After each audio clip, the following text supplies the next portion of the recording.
বর্ষণমুখর সন্ধ্যায় বানিয়ে ফেললাম ঝটপট নুডলস রোল রেসিপি। আসসালামু আলাইকুম প্রিয় দর্শক বন্ধুরা, কেমন আছেন সব? মচমচে নুডলস রোল বাচ্চাদের খুবই পছন্দ আর এটি বানানো সহজ।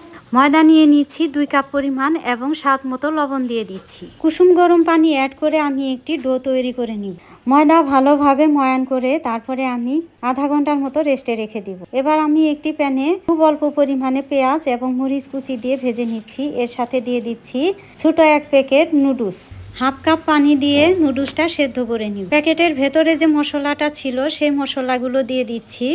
আর এখন দিয়ে দিচ্ছি টমেটো সস। ভালোভাবে নেড়ে চেড়ে নুডলসটা আমি চুলা থেকে নামিয়ে নিব। নুডলস রান্না কমপ্লিট। আর কিছুক্ষণ আগে যে ময়দার ডোটা তৈরি করেছিলাম সেই ডো দিয়ে এখন মাঝারি সাইজের কয়েকটি রুটি আমি তৈরি করে নিচ্ছি। যে নুডলসটা রান্না করেছি সেই নুডলস দিয়ে আমি এখন রোলের পুর দিয়ে দিচ্ছি। আর 2 চা চামচের মতো ময়দা গুলে নিয়েছি। এই ময়দাটা আমি বাইন্ডিংসের জন্য সাইড দিয়ে আঠা হিসেবে লাগিয়ে নিব। এই তো দেখতে পাচ্ছেন নুডলসের পুরটা ভিতরে দিয়ে এখন আমি স্প্রিং রোলের মতো পেঁচিয়ে নিচ্ছি। সবগুলো রোল আমি ঠিক এভাবেই তৈরি করে নিব। এই তো দেখতে পাচ্ছেন আমার রোলগুলো কমপ্লিট বানানো।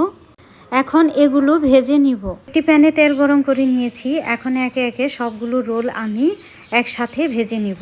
এ সময় চুলার হিটটা মাঝারি আঁচে থাকবে। রোলগুলো আমি 2 সাইড খুব ভালোভাবে ভেজে নিব উল্টে পাল্টে। রোলগুলো ভাজতে ভাজতে যখন এরকম গোল্ডেন কালার হবে ঠিক তখন আমি উঠিয়ে নিচ্ছি। এর চেয়ে বেশি ভাজলে পুড়ে যাওয়ার সম্ভাবনা আছে, তাই আমি উঠিয়ে নিলাম। সবগুলো রোল ভাজা আমার কমপ্লিট হয়ে গিয়েছে, এই তো দেখতে পাচ্ছেন। এখন টমেটো সস দিয়ে এগুলো আমি পরিবেশন করব। প্রিয় দর্শক বন্ধুরা, আমার ভিডিওটি যদি আপনাদের কাছে ভালো লেগে থাকে তাহলে শেয়ার দিয়ে আপনার টাইমলাইনে রেখে দিতে পারেন। আর আমার পরবর্তী নতুন নতুন ভিডিও দেখতে চাইলে আমার পেজে লাইক এবং ফলো দিয়ে রাখবেন। পরিশেষে বর্ষণমুখর সন্ধ্যার শুভেচ্ছা জানিয়ে শেষ করছি। আল্লাহ হাফেজ।